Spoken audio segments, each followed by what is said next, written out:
Hello guys, I am Ricky and और most welcome to our YouTube channel Nirmala Nirvana classes.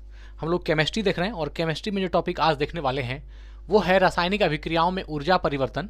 और इसी में रासायनिक अभिक्रियाओं के ऊर्जा परिवर्तन में ही हम लोग इसके पहले वाले वीडियो में ऊष्माक्षेपी अभिक्रिया के बारे में हमने पढ़ा था। ऊष्माक्षेपी अभिक्रिया किसको बोलते हैं या एक्सोथर्मिक रिएक्शन क्या है, इसके बारे में हमने जाना था। और आज जो है हम लोग जानने वाले हैं ऊष्माशोषी अभिक्रिया के बारे में, अर्थात एंडोथर्मिक रिएक्शन के बारे में, कि जो ऊष्माशोषी अभिक्रिया है वो क्या है।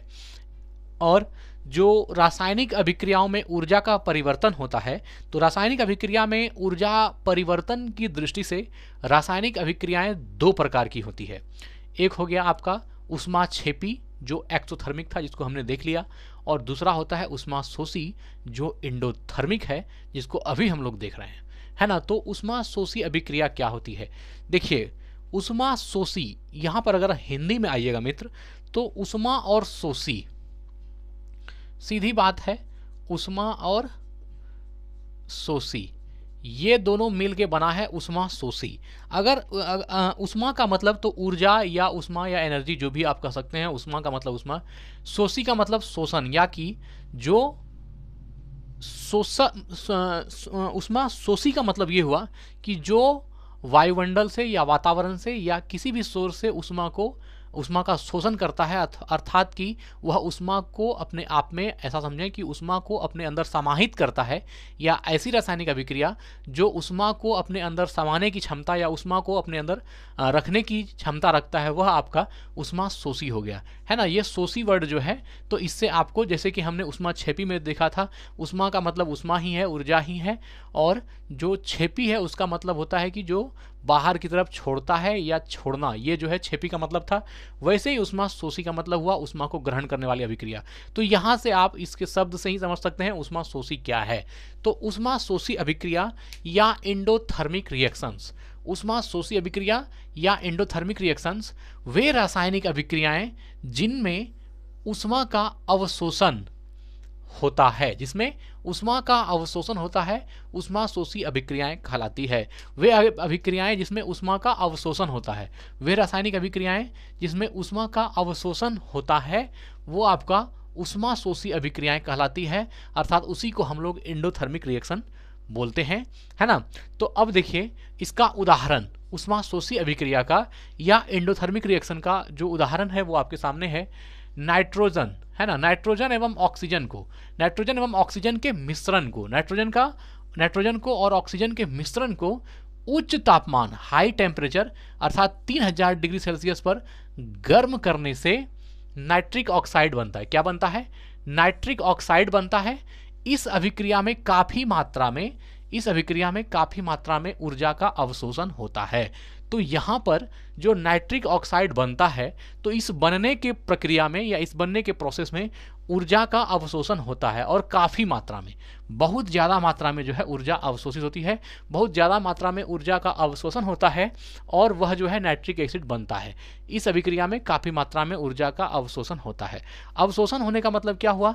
वह अभिक्रिया बहुत ज्यादा मात्रा में ऊर्जा को अपने अंदर समाहित करती है, या यूं कहें कि उस अभिक्रिया के होने में भी ऊष्मा की आवश्यकता है, तब तो वो अवशोषण कर रहा है ऊष्मा का। अगर उसमें ऊष्मा समाहित करने की क्षमता नहीं होती तो वह अभिक्रिया नहीं होती। वह अभिक्रिया होने के पीछे ही कारण है कि वह जब तक ऊष्मा का शोषण नहीं करेगा वो रिएक्शन नहीं होगी। यहां आप देखिए, है ना, एक उदाहरण देखिए, एक रासायनिक अभिक्रिया, जो नीचे पॉइंट आपको दिख रहा होगा, एक रासायनिक अभिक्रिया जिसमें अभिकारक ऊर्जा को अवशोषित करते हैं और उत्पादों में परिवर्तित हो जाते हैं।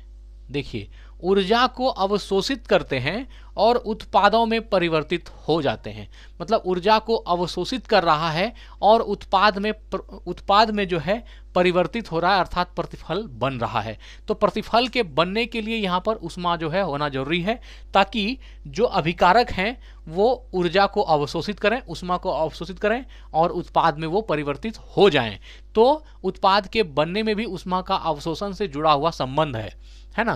तो नाइट्रोजन एवं ऑक्सीजन के मिश्रण को उच्च तापमान 3000 डिग्री सेल्सियस पर गर्म करने से नाइट्रिक ऑक्साइड बनता है। इस अभिक्रिया में काफ़ी मात्रा में ऊर्जा का अवशोषण होता है। अब यहाँ पर जो है आपका N2 है, नाइट्रोजन है, यहाँ ऑक्सीजन O2 है और ये उष्मा जो है इसमें लगी है। नाइट्रोजन और ऑक्सीजन को रिएक्शन हुआ और यहाँ पर जो है उष्मा ऊर्जा की आवश्यकता हुई तो उष्मा हुआ और ये जो है 2NO जो है ये इसका प्रोडक्ट हुआ अर्थात प्रतिफल हुआ। तो इस नाइट्रोजन और ऑक्सीजन को आपस में रिएक्शन कराने के लिए उच्च तापमान कितने की जरूरत हुई? 3000 डिग्री सेल्सियस की जरूरत हुई और ये उष्मा जो है यही 3000 डिग्री सेल्सियस है। तो नाइट्रोजन और ऑक्सीजन के मिश्रण को उच्च तापमान 3000 डिग्री सेल्सियस पर गर्म करने से नाइट्रिक ऑक्साइड बनता है और ये जो है आपका नाइट्रिक ऑक्साइड यहाँ पर बन गया है ना, नाइट्रिक ऑक्साइड। तो ये नाइट्रिक ऑक्साइड बनाने के लिए नाइट्रोजन ऑक्सीजन तो चाहिए ही, साथ ही में इसमें रिएक्शन कराने के लिए उष्मा भी चाहिए और वो जो है 3000 डिग्री सेल्सियस पर गर्म करने के बाद होगा। जब नाइट्रोजन और ऑक्सीजन को 3000 डिग्री सेल्सियस पर गर्म करेंगे तब नाइट्रिक ऑक्साइड बनेगा। तो यहाँ हमको अलग से उष्मा देना पड़ा, इसलिए ये अभिक्रियाएं जो है उष्मा शोषी अभिक्रिया है अर्थात एंडोथर्मिक रिएक्शन है। अगर यहाँ पर मान लीजिए उष्माक्षेपी होता, एक्सोथर्मिक रिएक्शन होता तो क्या होता? वहाँ पर ये उष्मा देना नहीं पड़ता, ये उष्मा हमको प्रतिफल में प्राप्त होता, प्रोडक्ट जो बनता उसके साथ ही उष्मा प्राप्त होता। क्योंकि उष्माक्षेपी रिएक्शन जो एक्सोथर्मिक रिएक्शन है वो कहता है कि वह अभिक्रिया उष्मा को बाहर जो है छोड़ता है, तो वह जब भी बनेगा तो प्रतिफल में आएगा। लेकिन यहाँ पर जो है उष्मा शोषी अभिक्रिया है, ये एंडोथर्मिक रिएक्शन है, इसलिए उष्मा अलग से देनी पड़ती है। दूसरा उदाहरण देखिए, कार्बन और गंधक जो सल्फर है ना, कार्बन और गंधक अर्थात सल्फर परस्पर संयोग कर कार्बन डाइसल्फाइड क्या बनाते हैं? कार्बन डाइसल्फाइड बनाते हैं। कौन कौन? कार्बन और गंधक अर्थात सल्फर परस्पर संयोग कर कार्बन डाइसल्फाइड बनाते हैं। इस अभिक्रिया में भी, ये जो कार्बन डाइसल्फाइड बनने की जो अभिक्रिया है, इस अभिक्रिया में भी उष्मा का अवशोषण, इस अभिक्रिया में भी उष्मा का अवशोषण होता है, अतः यह एक उष्मा शोषी अभिक्रिया है। इस अभिक्रिया में भी उष्मा का अवशोषण होता है, इसलिए इसको भी जो है आप उष्मा शोषी अभिक्रिया या एंडोथर्मिक रिएक्शंस कह सकते हैं। तो क्या क्या है? एक कार्बन और गंधक, यहाँ पर आपका कार्बन हो गया और यहाँ आपका सल्फर हो गया, है ना। कार्बन प्लस सल्फर गंधक परस्पर संयोग कर क्या बनाते हैं? Carbon disulphide. ये CS2 हो गया, कार्बन डाइसल्फाइड जो है ये आपका यहाँ पर बन गया CS2, कार्बन डाइसल्फाइड बनाते हैं। इस अभिक्रिया में भी उष्मा का अवशोषण होता है, यहाँ भी जो है ये उष्मा का अवशोषण हो रहा है। इस अभिक्रिया में भी उष्मा का अवशोषण होता है, अतः यह एक उष्मा शोषी अभिक्रिया है। इसलिए यह क्या है? एक उष्मा शोषी अभिक्रिया है या एंडोथर्मिक रिएक्शन है, क्योंकि इसमें भी उष्मा का शोषण हो रहा है। अब देखिए कुछ पॉइंट जो नीचे दिए गए हैं इसको देख लीजिए। जिस रासायनिक अभिक्रिया में उष्मा का अवशोषण होता है, जिस रासायनिक अभिक्रिया में उष्मा का अवशोषण होता है, उष्मा शोषी अभिक्रिया कहलाती है। उष्मा का अवशोषण होगा उसको उष्मा शोषी अभिक्रिया या एंडोथर्मिक रिएक्शन कहेंगे। आगे है, जो रासायनिक अभिक्रिया उष्मा के अवशोषण के साथ आगे बढ़ती है, जो रासायनिक अभिक्रिया उष्मा के अवशोषण के साथ आगे बढ़ती है, उष्मा शोषी अभिक्रिया कहलाती है। देखिए मित्र, क्या होता है, हम जो आपको ये चीज़ें जो बताते हैं तो हमारा ये उद्देश्य होता है कि हम किसी टॉपिक को इतना साफ सुथरा बता दें कि आपके मानस पटल पर वो अंकित हो जाए और कोई भी चीज़ का कॉन्सेप्ट पूरी तरह से क्लियर हो। इसके लिए अगर आप एक परिभाषा पढ़ते हैं तो वो कॉन्सेप्ट क्लियर हो जाएगा, लेकिन अगर उसी कॉन्सेप्ट का 2, 3, 4 परिभाषा को आप देखें, दो अलग अलग तरीके से देखें, तो वो मस्तिष्क पर ज़्यादा बैठती है।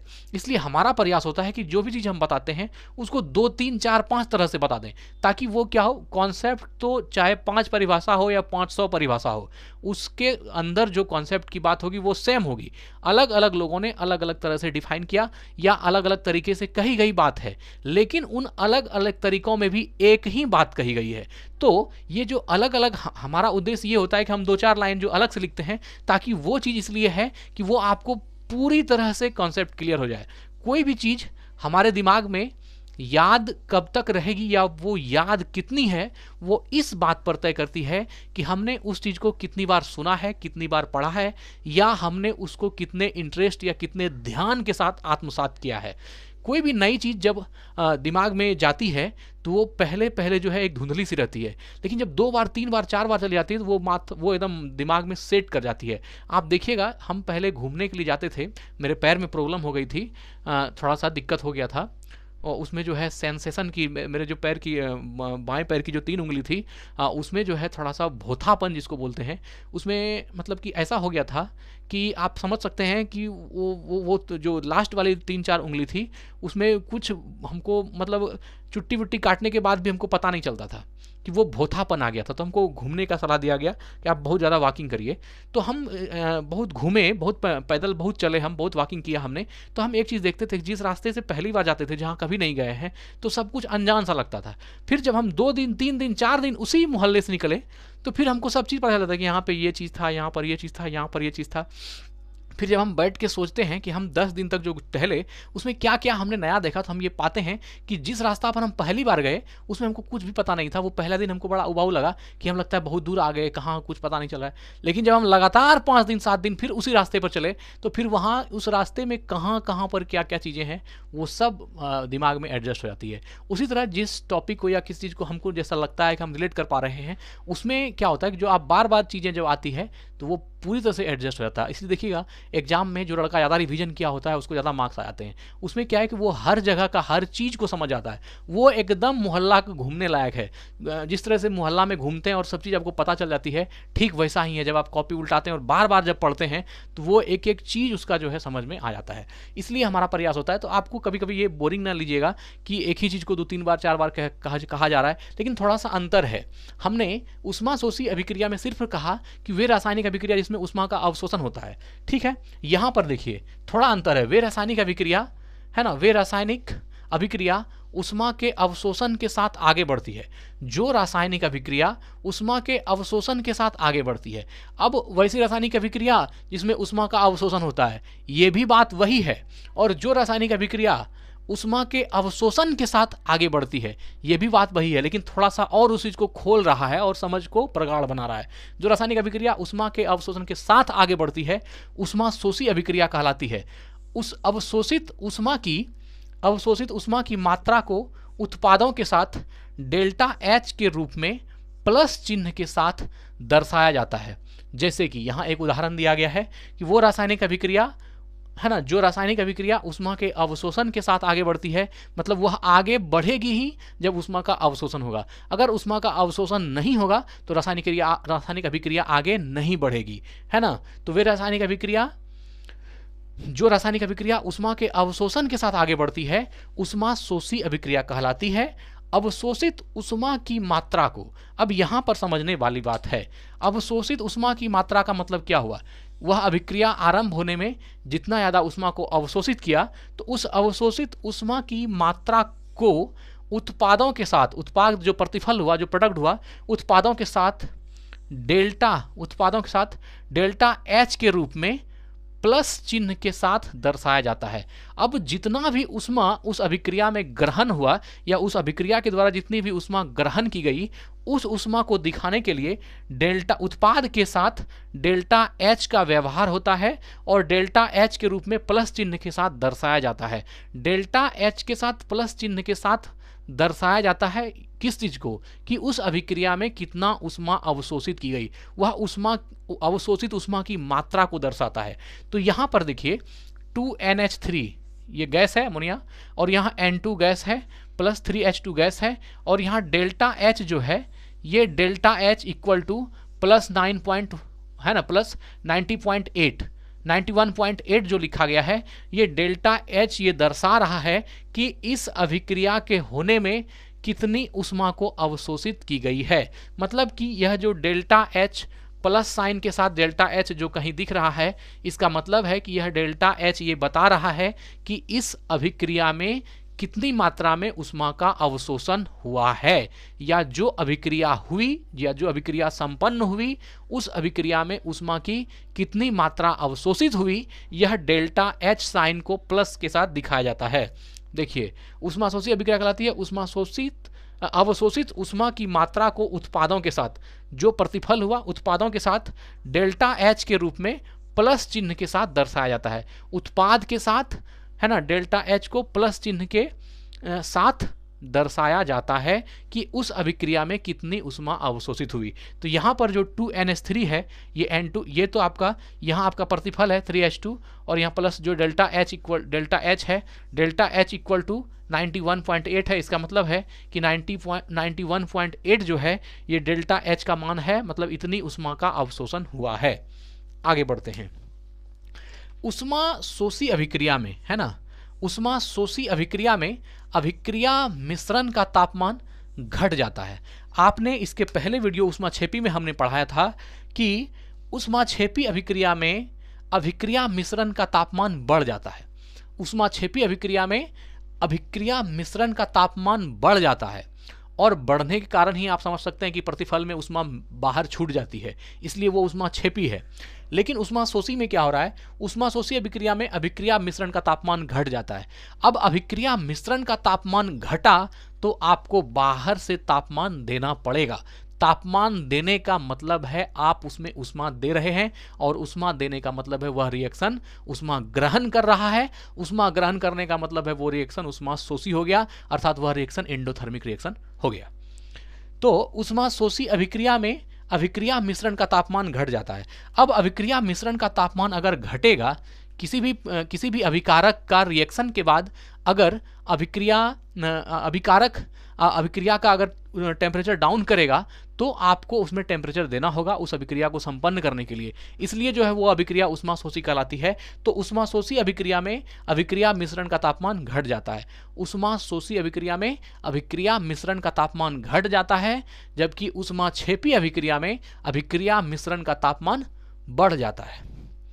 अब आगे है, जब अभिक्रिया सकारात्मक होती है तो वह उष्मा शोषी अभिक्रिया होती है।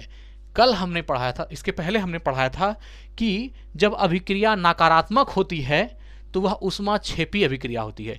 तो अगर जब अभिक्रिया सकारात्मक होती है तो उष्मा शोषी अभिक्रिया होती है, और जब अभिक्रिया नकारात्मक होती है तो वह उष्माक्षेपी अभिक्रिया होती है ना। नकारात्मक अभिक्रिया उसको बोला जा रहा है जिसमें कि उष्मा बाहर प्रतिफल के साथ बाहर छूटती है, और सकारात्मक उसको बोल रहा है जिसमें अभिकारकों में उष्मा की आवश्यकता होती है, उष्मा का शोषण होता है। अर्थात जो आपका उष्मा शोषी अभिक्रिया है इसको सकारात्मक बताया जा रहा है। जब अभिक्रिया सकारात्मक होती है तो वह उष्मा शोषी अभिक्रिया होती है। तो आपसे अगर ऑब्जेक्टिव में प्रश्न किया जाए उष्मा शोषी अभिक्रिया क्या होती है, तो उष्मा शोषी अभिक्रिया सकारात्मक होती है। उष्माक्षेपी अभिक्रिया निम्नलिखित में से क्या होती है, सकारात्मक नकारात्मक, इनमें से कोई नहीं, इनमें से दोनों, तो आपको मारना है उष्माक्षेपी अभिक्रिया नकारात्मक होती है। एक रासायनिक अभिक्रिया जिसमें अभिकारक ऊर्जा को, एक रासायनिक अभिक्रिया जिसमें अभिकारक ऊर्जा को अवशोषित करते हैं और उत्पादों में परिवर्तित हो जाते हैं। ये आपका परिभाषा है अवशोषी अभिक्रिया का, कि अवशोषी अभिक्रिया एक ऐसी रासायनिक अभिक्रिया है जिसमें अभिकारक ऊर्जा को अवशोषित करते हैं, ऊर्जा को समाहित करते हैं और उत्पादों में परिवर्तित हो जाते हैं। ऊर्जा को ग्रहण किया और प्रतिफल में कन्वर्ट हो गया, उत्पाद में वो चेंज हो गया। तो वे रासायनिक अभिक्रिया जिसमें अभिकारक ऊर्जा को अवशोषित करते हैं और उत्पादों में परिवर्तित हो जाते हैं, है ना। एक उदाहरण दिया गया है कैल्शियम कार्बोनेट का। कैल्शियम कार्बोनेट का अपघटन, अपघटन का मतलब होता है डिकम्पोज होना या टूटना। कैल्शियम कार्बोनेट का अपघटन उष्मा शोषी अभिक्रिया होती है। कैल्शियम कार्बोनेट का, है ना, कैल्शियम कार्बोनेट का अपघटन क्या है, एक उष्मा शोषी अभिक्रिया होती है। कैल्शियम कार्बोनेट का अपघटन उष्मा शोषी अभिक्रिया होती है। अब यहाँ कैल्शियम कार्बोनेट है CaCO3, ये कैल्शियम कार्बोनेट है और ये S लिखा हुआ है, मतलब ये सॉलिड स्टेट में है, मतलब कि ये ठोस अवस्था में है। CaCO3 कैल्शियम कार्बोनेट ये जो है आपका सॉलिड स्टेट में है, और इसको जब डिकम्पोज हुआ, ये टूटा, तो यहाँ ये जो है CaO, ये जो है कैल्शियम ऑक्साइड है ना, कैल्शियम ऑक्साइड, और यहाँ CO2 कार्बन डाइऑक्साइड गैस बना। तो ये CaO जो है कैल्शियम ऑक्साइड जो है ये सॉलिड स्टेट में है, अर्थात ठोस अवस्था में है, और जो carbon dioxide CO2 gas, CO2 जो है ये गैसीय अवस्था में है। तो ये इस उदाहरण में कैल्शियम कार्बोनेट का अपघटन हुआ है, और यह अभिक्रिया जो है उष्मा शोषी अभिक्रिया है, अर्थात एंडोथर्मिक रिएक्शन है ना। तो कैल्शियम कार्बोनेट का अपघटन उष्मा शोषी अभिक्रिया होती है, या कैल्शियम कार्बोनेट को डिकम्पोज करने के बाद कैल्शियम ऑक्साइड डाइऑक्साइड और CO2 गैस बनती है। तो मित्र, आज हमने जो है ऊष्माशोषी अभिक्रिया क्या है या एंडोथर्मिक रिएक्शंस क्या है, इनको हमने देखा। आज यही वीडियो को एंड करते हैं। स्वस्थ रहे, अपना ख्याल रखें। जय हिंद, जय भारत।